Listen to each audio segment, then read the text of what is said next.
Así que, hermanos, que el Señor les bendiga. Vamos a seguir con nuestra enseñanza que empezamos el domingo pasado. Estuvimos estamos a punto de terminar Juan capítulo 2. Bueno, estamos en el principio, pero en pocos días creo que vamos a terminar Juan capítulo 2.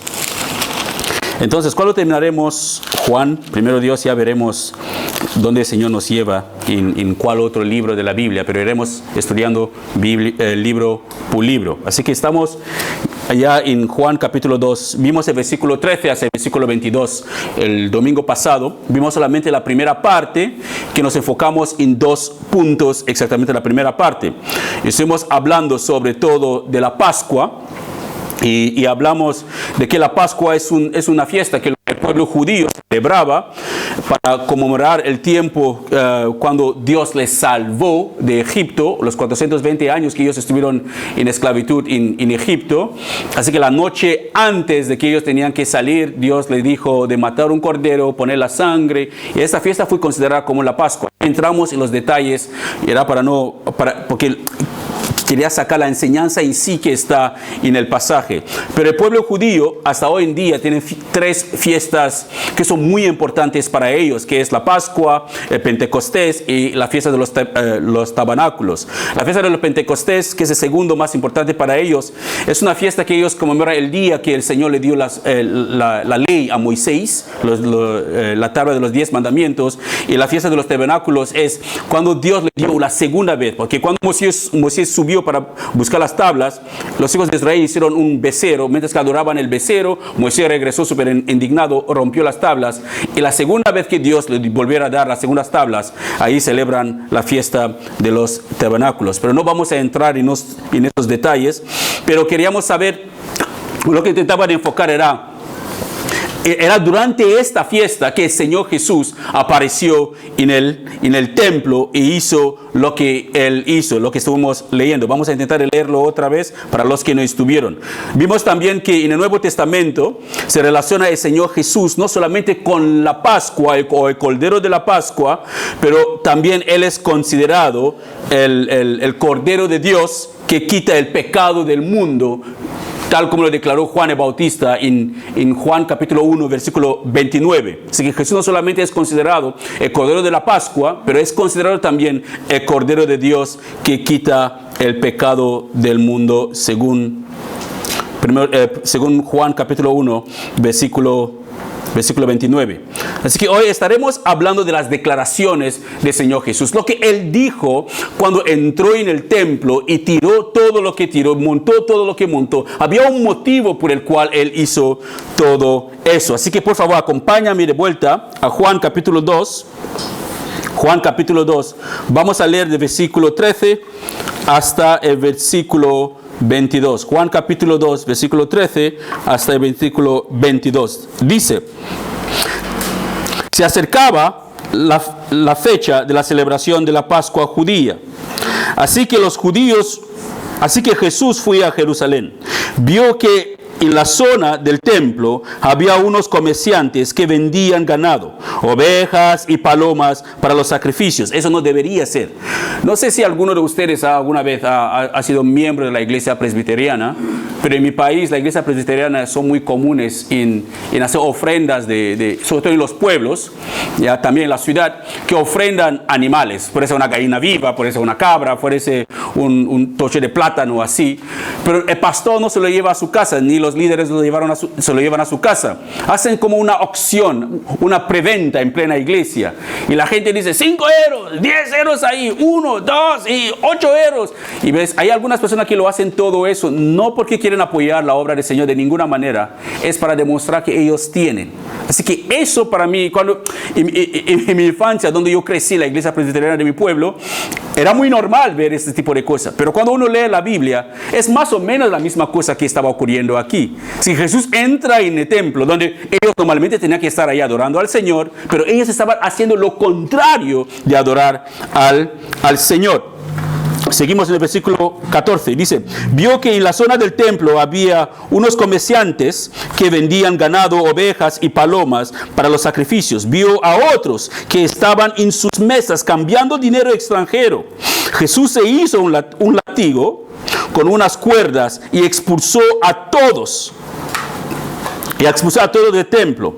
Echó las ovejas y el ganado, arrojó por el suelo las monedas de los cambistas y les volteó las mesas. Luego se dirigió a los que vendían palomas y les dijo, escuche bien, él se volteó y les dijo, eso es el versículo 16, saquen todas esas cosas de aquí. Dejen de convertir la casa de mi padre en un mercado. Entonces sus discípulos recordaron por la profecía de las Escrituras que dice, eso es Salmo 69:9. Así que ellos se acordaron de Salmos 69:9. Esa es la importancia, hermanos, de estudiar la palabra de Dios. Porque si los discípulos eran personas que, bueno, tenemos al Maestro Jesús, no hace falta estudiar la Biblia, no hace falta estudiar la Torah que ellos tenían, ellos nunca se habían acordado de este pasaje. Como eran personas también que dedicaban tiempo para de ver a las Escrituras, si las profecías que estaban ahí profetizaban a Jesús, era de verdad Jesús, ellos pudieron recordarse cuando Jesús estaba declarando aquí que la casa de mi Padre tiene que ser una casa de oración. Aquí dice que ellos se acordaron lo que dice, la profecía que dice las Escrituras. El versículo 17 dice, entonces sus discípulos recordaron la profecía de las Escrituras que dice, el celo por la casa de Dios me consumirá. Ese es Salmo 69:9. Pero los líderes judíos, esos son los que deberían saber que Jesús de verdad era el Mesías. Ellos llegan y cuestionan. Dice, pero los líderes judíos exigieron, ¿qué estás haciendo? Si Dios te dio autoridad para hacer esto, muéstranos una señal milagrosa que lo compruebe. De acuerdo, contestó Jesús, destruyen ese templo y en 3 días lo levantaré. ¿Qué dices?, exclamaron. Tardaron 46 años en construir ese templo y tú puedes construirlo en 3 días. Pero cuando Jesús dijo este templo, se refería a su propio cuerpo. Después que resucitó de los muertos, sus discípulos recordaron que había dicho esto y creyeron en las Escrituras y también en lo que Jesús había dicho. Amén. Padre, gracias por tu palabra, porque tu palabra es verdad, Señor. Muchas gracias, porque tu palabra es lámpara para nuestros pies, que alumbra nuestros caminos. Ayúdanos, Señor, a poder comprender tu palabra, no solamente comprenderla, pero poder aplicarla en nuestras vidas y vivir conforme a ella. Que toda la gloria sea para ti esta tarde. Mi vida es solamente como un instrumento, Señor, ante ti. Úsame para lo que te plazca. En el nombre de Jesús. Amén. Amén. Así que mientras que el Señor Jesús estaba expulsando a la gente del templo, cuando Él llegó, estaba expulsando a la gente del templo, Él no los expulsaba simplemente porque quería expulsarle. Él les expulsaba con el contexto de qué sirve el templo en ese momento. ¿Para qué sirve donde 2 o 3 están congregados en el nombre de Jesús?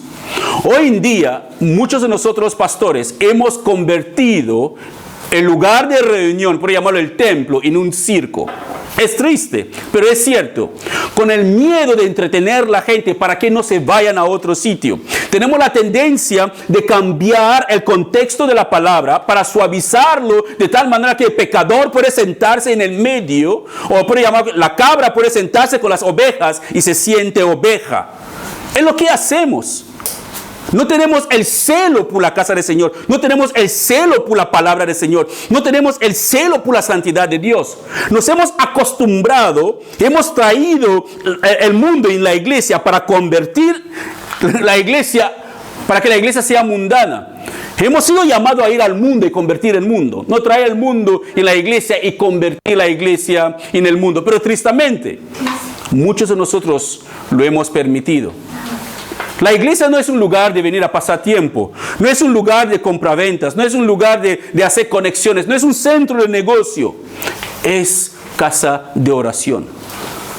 Pero hoy en día, quiero que entendamos que el templo de Dios en sí ya no es estos 4 paredes. Somos de verdad nosotros el templo de Dios. Así cuando cuando nosotros nos reunimos aquí, es el lugar donde se reúne la iglesia.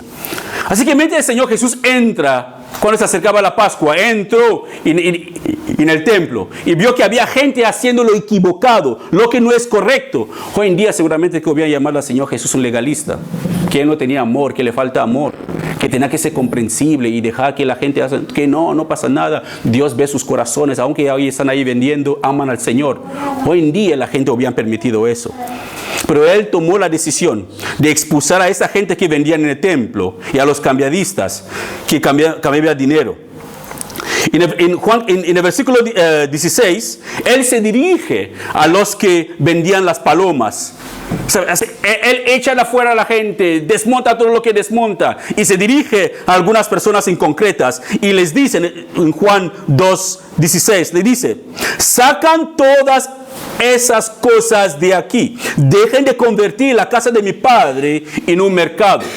Recuerda, a los 12 años, el Señor Jesús a los 12 años había desaparecido de sus padres porque se fueron a Jerusalén. Y él desapareció de sus padres y se metió en el templo. Durante 3 días le buscaban. Le buscaban durante 3 días. Y le buscaron y no lo encontraron. Y al tercer día lo encontraron sentado con los líderes religiosos ahí. Y él compartía. Su madre le dijo: pero oye, hijo, ¿dónde estabas tú? ¿No sabes que tu padre y yo estamos preocupados? Él le preguntaba a su madre: ¿no sabe que yo tengo que estar ocupándome de los asuntos de mi padre? Eso es una demostración aquí que él estaba ocupándose de los asuntos de su padre, barriendo, sacando lo que no es de Dios en el lugar donde Dios era adorado. Así que los líderes religiosos habían dejado que el templo se convirtiera en un mercado. Podemos dejar que el lugar de reunión se convierte en una asociación. Podemos dejar que el lugar de reunión se convierte en un pasatiempo, en un club social, donde la gente solamente viene para pasarlo bien y salen fuera y son iguales como entraron o salen peores. Podemos hacerlo. Y podemos hacerlo porque no conocemos a Dios o no comprendemos la importancia de la iglesia en sí. Así que los líderes religiosos en el tiempo del Señor Jesús, cuando él estaba aquí, se dieron cuenta que ellos podían hacerse dinero a raíz de la misma casa del Señor. Así que habían dejado la importancia del templo y permitía que la gente vendían y convirtieron el templo en un mercado, en lugar de una casa de oración, que eso era su utilidad en su momento. Hoy en día, no solo la casa de oración o el lugar donde nos reunimos para adorar al Señor es un mercado, pero también lo hemos convertido en circo. Se ha convertido en circo. En aquel tiempo quizás era solamente un mercado, pero nosotros en el siglo XXI lo hemos magnificado.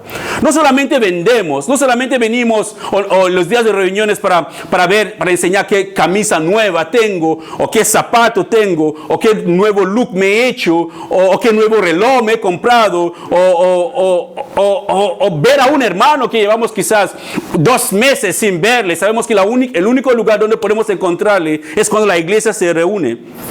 O lo hemos convertido en lugares donde porque es visto momentos que la gente dice que vale, vamos a tener una vigilia, pero durante la vigilia en sí no hay ningún tiempo de oración, solo entretenimiento. La iglesia no es un circo, hermanos. Cuando nosotros nos reunimos no es un circo. Por eso que es muy importante que los padres tenemos que hacerlo bien comprender a nuestros hijos, que cuando la iglesia se reúne, estamos todos en la presencia de Dios. Ningún padre hará que su hijo vaya corriendo en su oficina cuando su jefe está. Ningún padre dejará que su hijo está hablando mientras que su jefe también está hablando. Dirá: cállate, un poquito de respeto, ¿no ves a mi jefe? Pero aquí tenemos a alguien mayor que nuestros jefes. Pero hablamos, a veces nos pegamos una buena siesta, es el lugar donde es más fácil hacer la siesta, es el lugar donde nos distraemos lo más. ¿Por qué? Porque somos como los samaritanos, porque adoramos a un Dios que no conocemos, un Dios totalmente desconocido.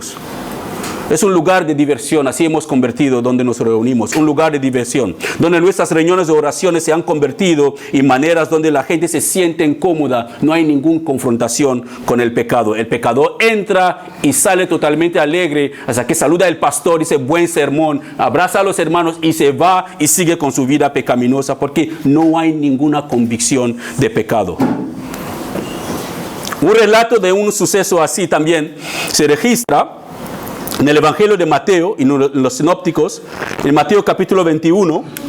Si leemos Mateo capítulo 21, vemos en Mateo capítulo 21 que el Señor Jesús también entra en el templo para echar fuera a las personas. Pero los escenarios de Mateo capítulo 21 son diferentes del escenario de Juan capítulo 2.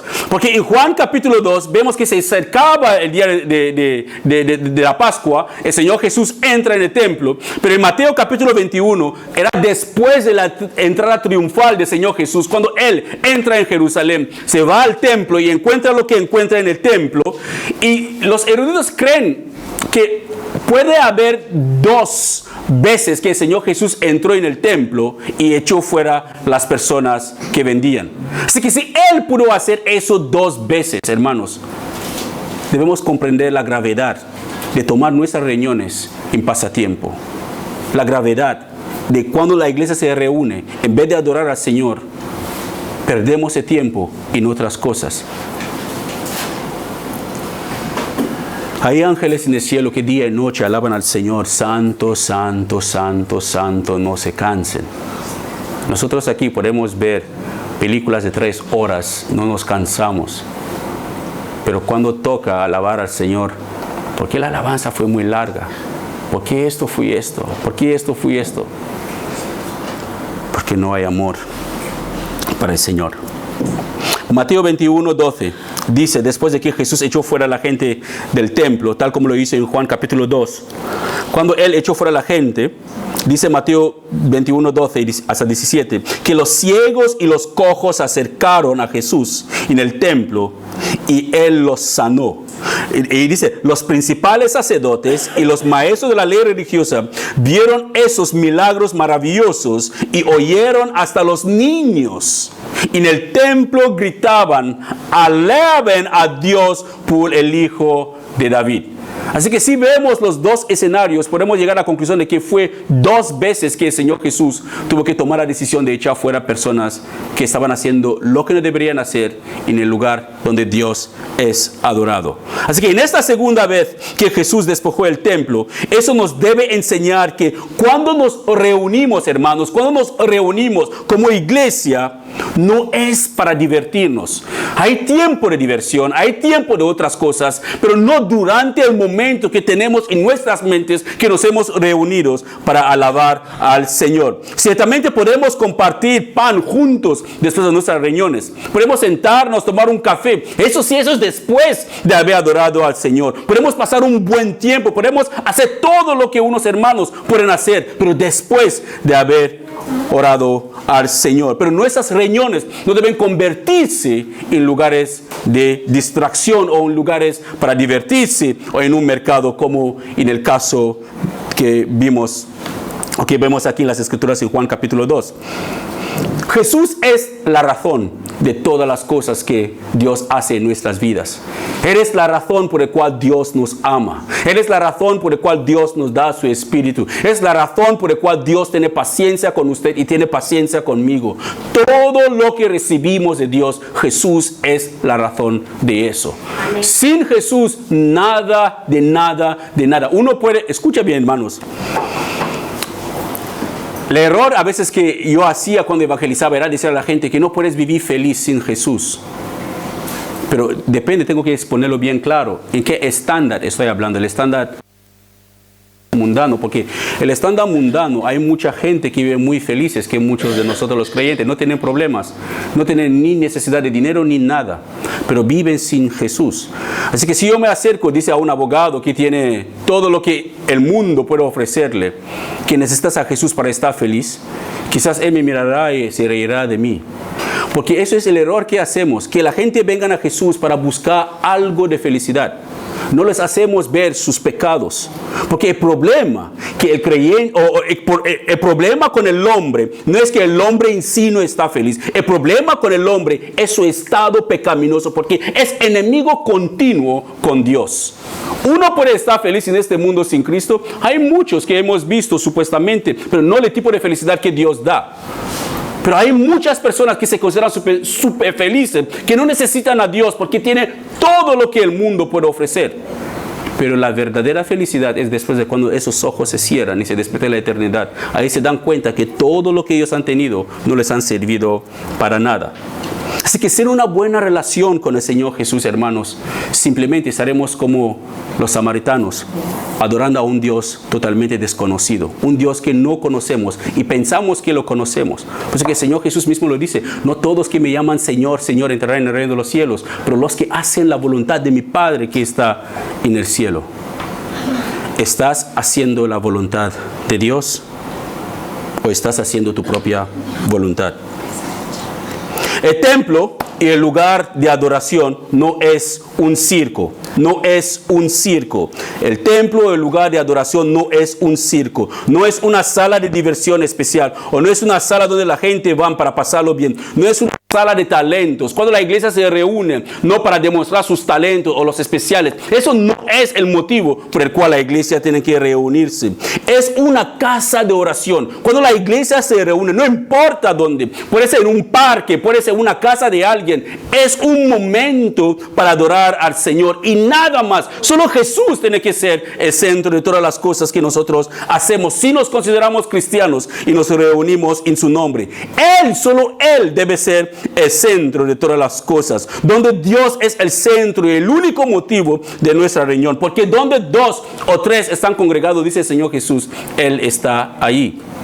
Hermanos, no se distraen, porque donde 2 o 3 están congregados, el Señor Jesús mismo dice que Él está ahí. Así que eso es un aviso para todos nosotros. No podemos convertir nuestras reuniones en momentos de diversión. No podemos convertir nuestras reuniones en momentos de diversión. Son reuniones para adorar al Señor. Son reuniones para alabarle. Son momentos para enfocarnos plenamente en el Señor.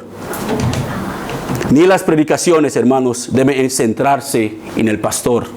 Ni debo ponerme aquí y empezar a hablar de mi vida, porque no morí por ninguno de ustedes. El que murió por todos nosotros es Cristo. Amén. Todo lo que debemos hacer es enfocarnos y hacer lo que Dios quiere que nosotros hagamos. Jesús es el centro de todo. Él es el centro de todo para la gloria del Padre.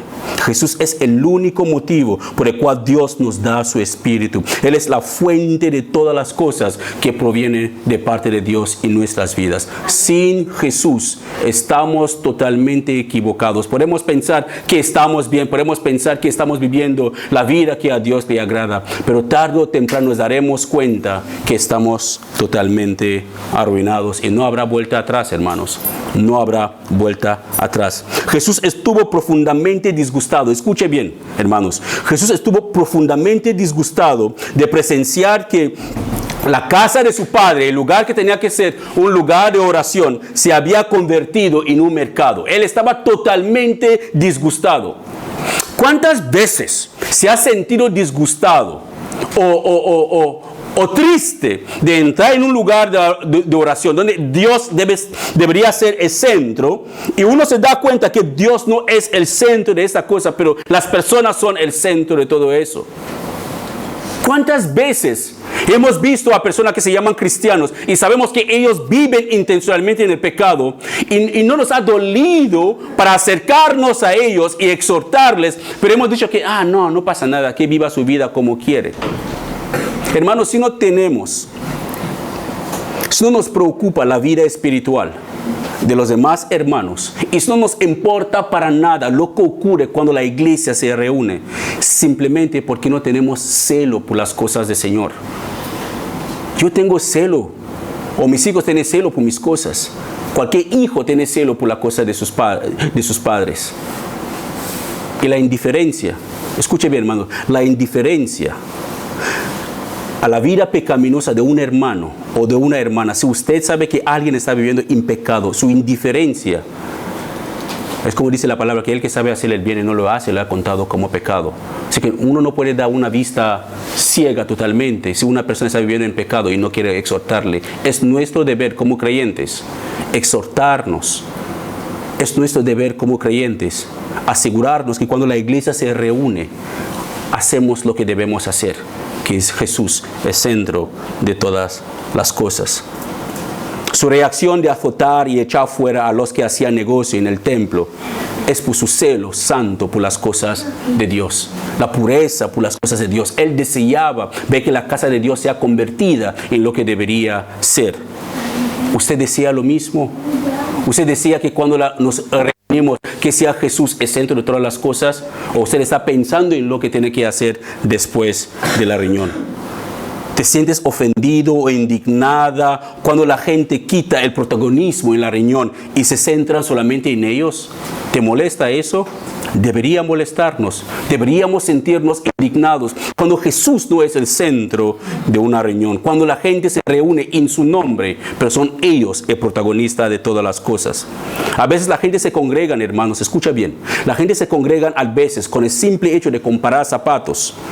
O se van a la iglesia para comparar zapatos, para comparar ropa, para buscar oportunidades laborales que cuando lo encuentra ya no le ves por ahí.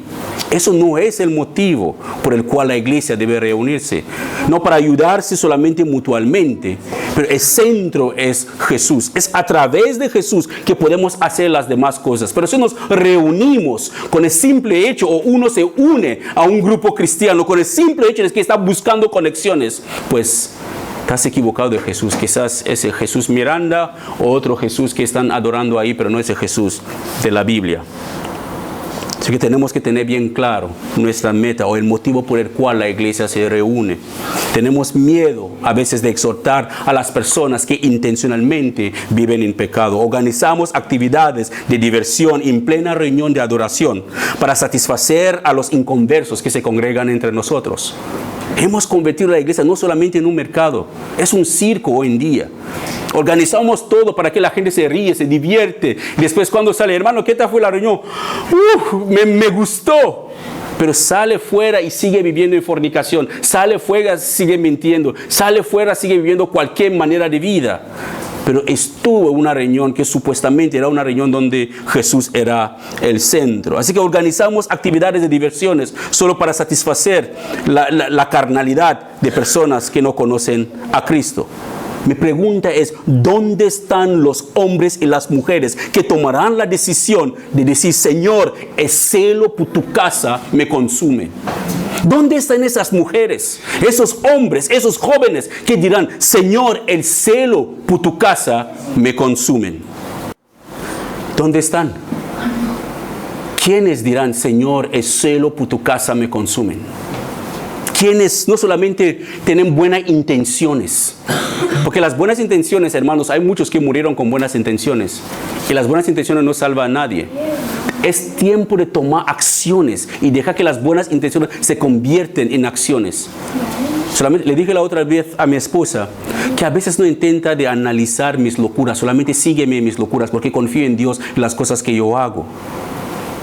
Así tenemos que hacer, hermanos. Confiamos en Dios y las cosas que nosotros tenemos que hacer, que sabemos que trae gloria a Él, con las intenciones bien claras,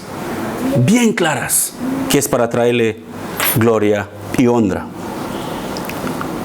¿Dónde están esos hombres? O seremos como los líderes religiosos que en vez de arrepentirse de su mundanalidad, en vez de reconocer que ellos estaban haciendo algo equivocado, tomaron la decisión de cuestionar a Jesús y le preguntaron en el versículo 18, ¿qué estás haciendo? Si Dios te dio autoridad para hacer esto, muéstranos una señal milagrosa que lo compruebe.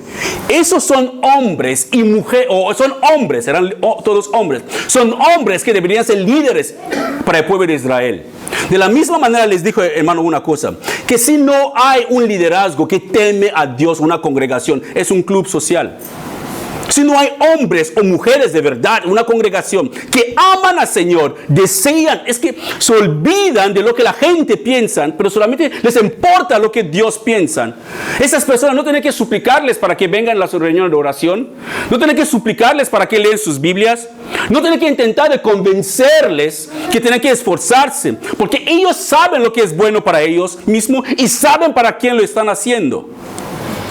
Ellos saben para quién lo están haciendo. Aquí están los líderes de la iglesia, o por llamar del templo de Israel. Los líderes del pueblo de Israel. Personas que deberían discernir lo que estaba ocurriendo. Pero en vez de discernirlo, aquí cuestionan a Jesús.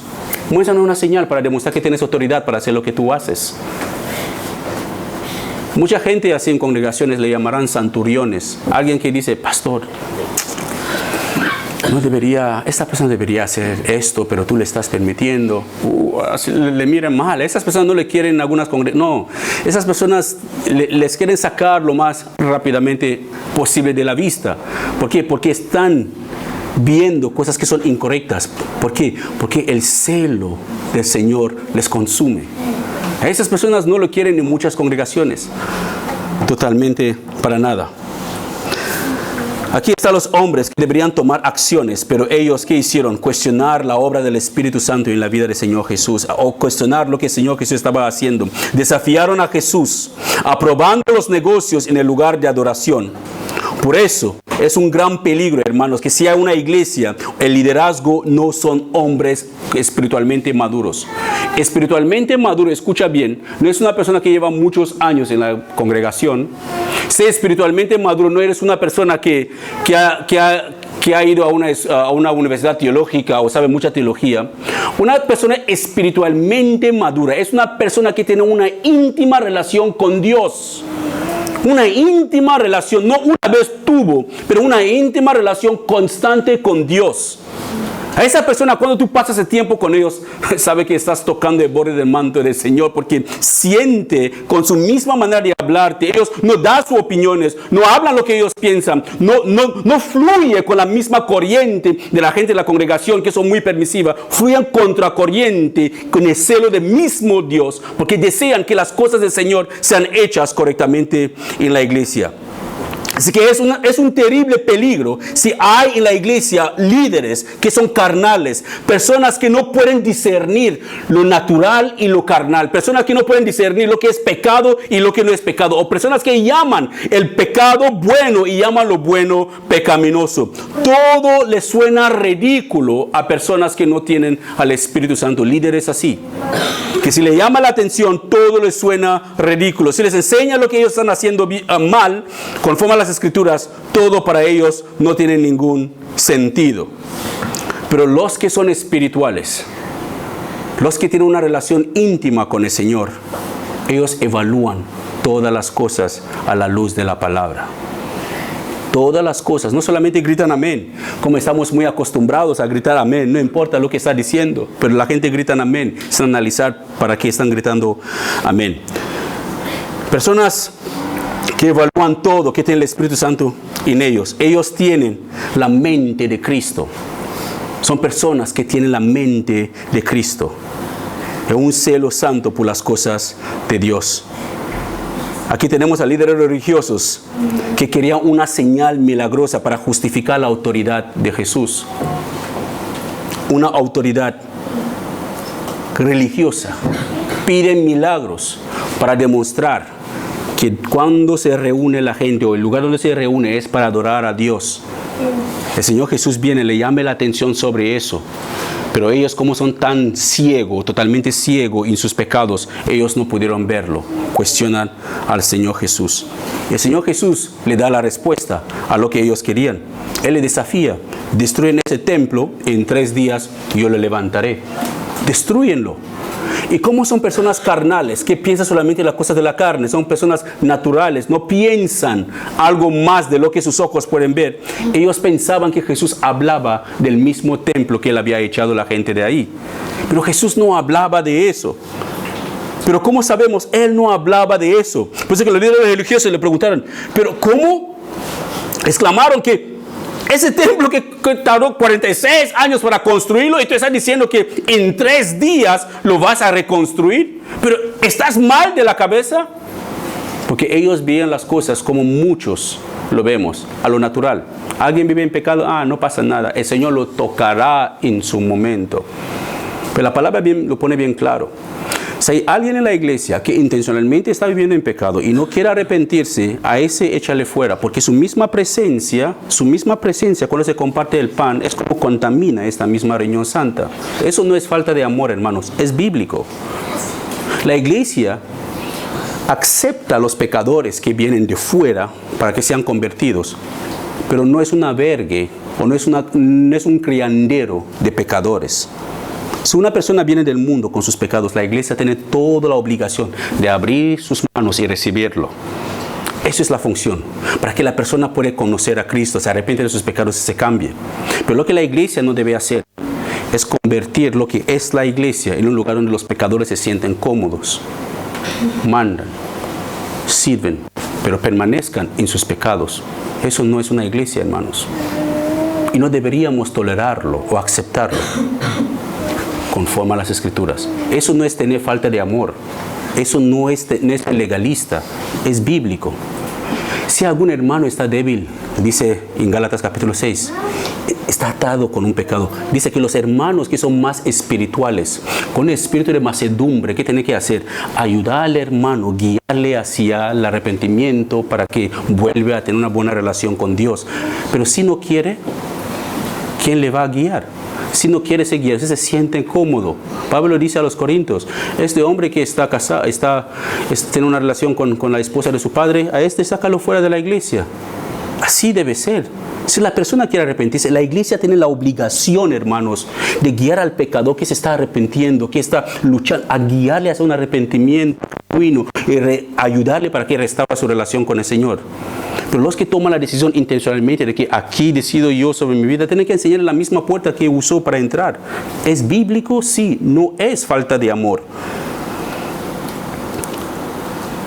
Pero sabemos que cuando Jesús estaba hablando aquí que destruye ese templo, Él no estaba hablando de templo en sí. Él hablaba de su propio cuerpo. Él profetizaba los días que su cuerpo estaría sin vida en una tumba. Él profetizaba eso, que mátame en 3 días, voy a resucitar. Pero aquí los líderes que ellos deberían entender esa profecía, ellos no lo entendieron. Durante todos esos intercambiados, cuando Jesús estaba hablando con los líderes, mientras que ellos conversaban, los discípulos de Jesús estaban ahí. Ellos estaban ahí, pero escuchando.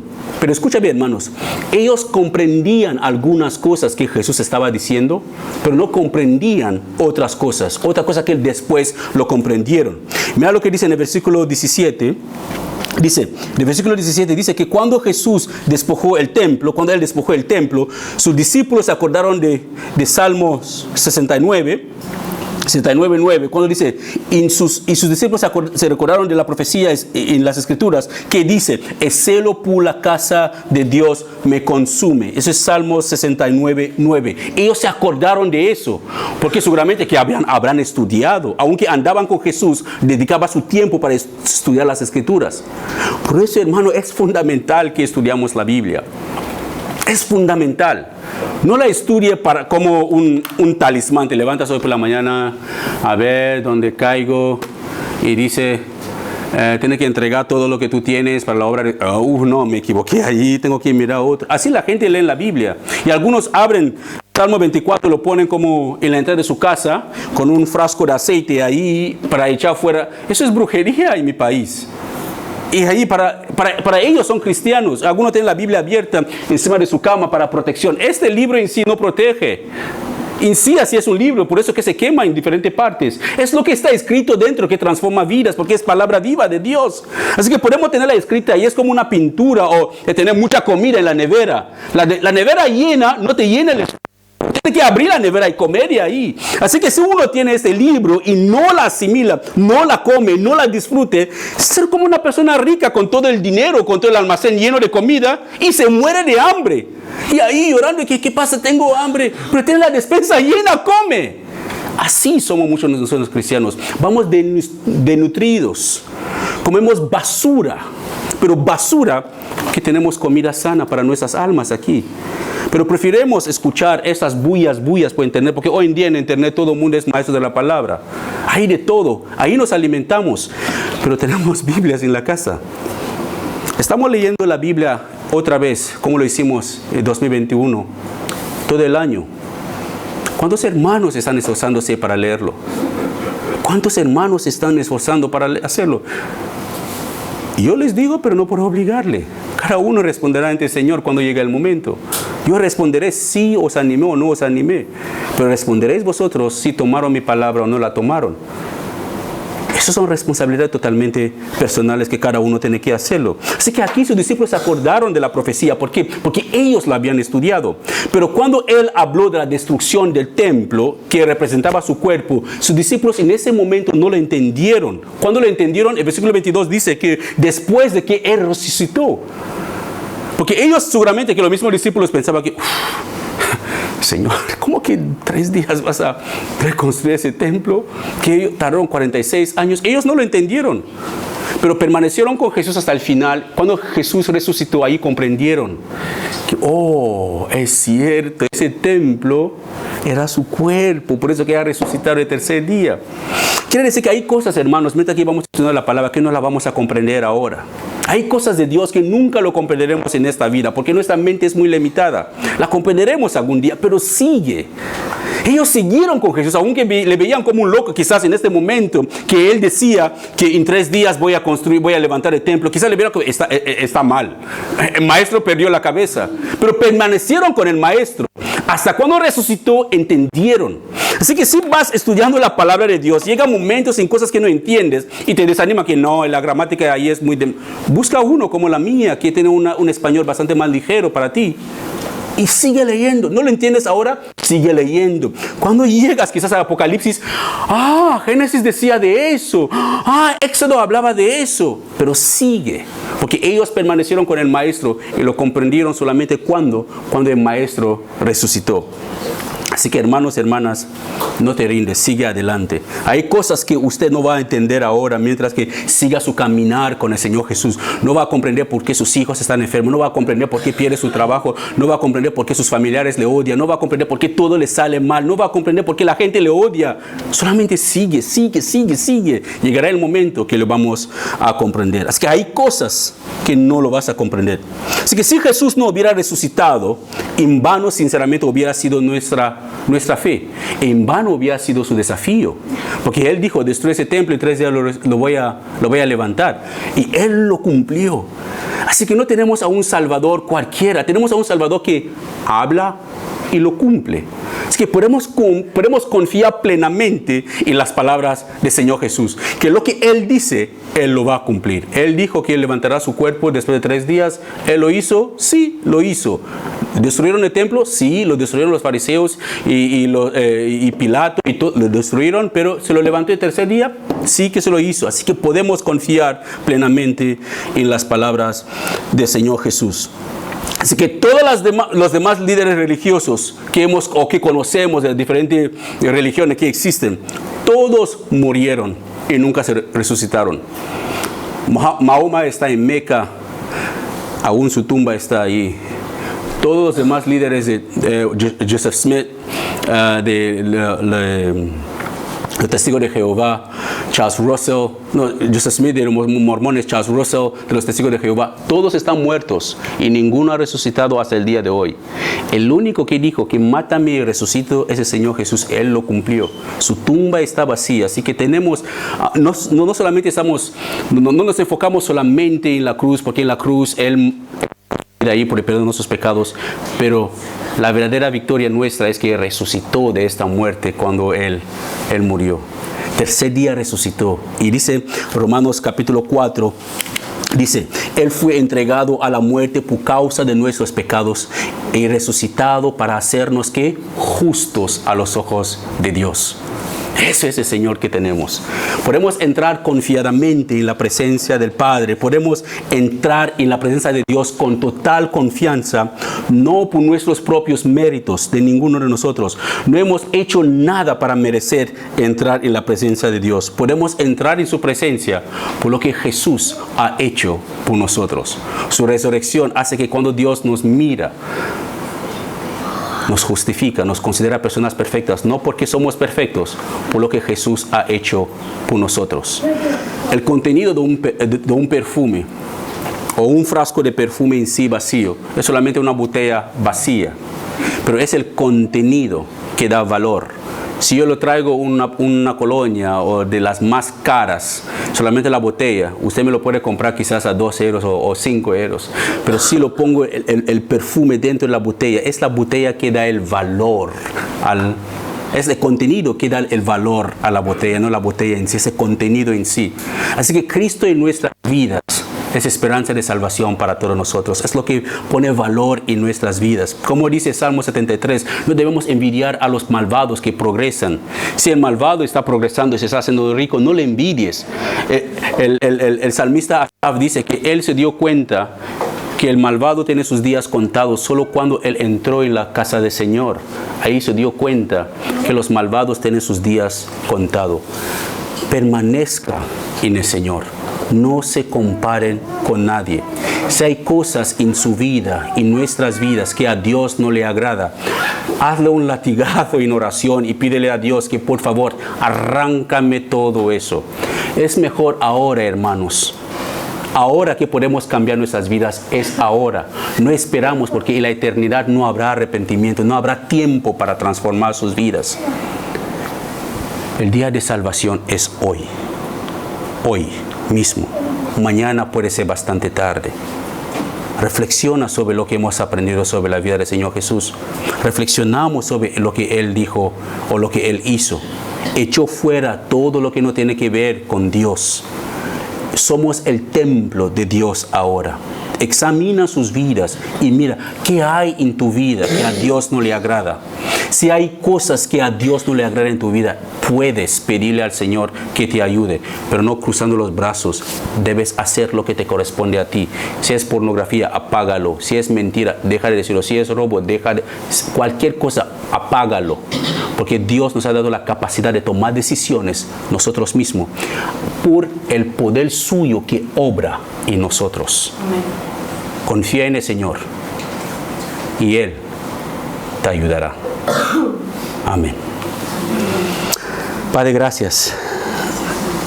Gracias, muchas gracias por tu palabra. Gracias por las maravillas que tú nos enseñas cada día. Gracias. Hoy somos el templo tuyo.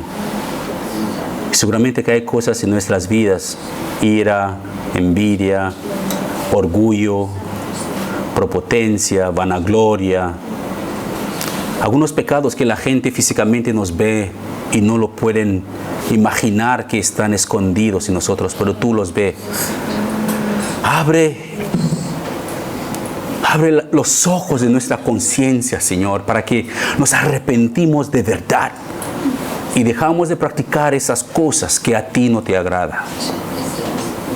Llénanos con el temor de Dios, para que deseamos, no solamente deseamos, para que empezamos a vivir como tú quieres que vivamos. Danos la fuerza que necesitamos para renunciar a esas cosas que hay en nuestras vidas. Gracias por tu palabra. En el nombre de Jesús. Amén. Amén. Amén.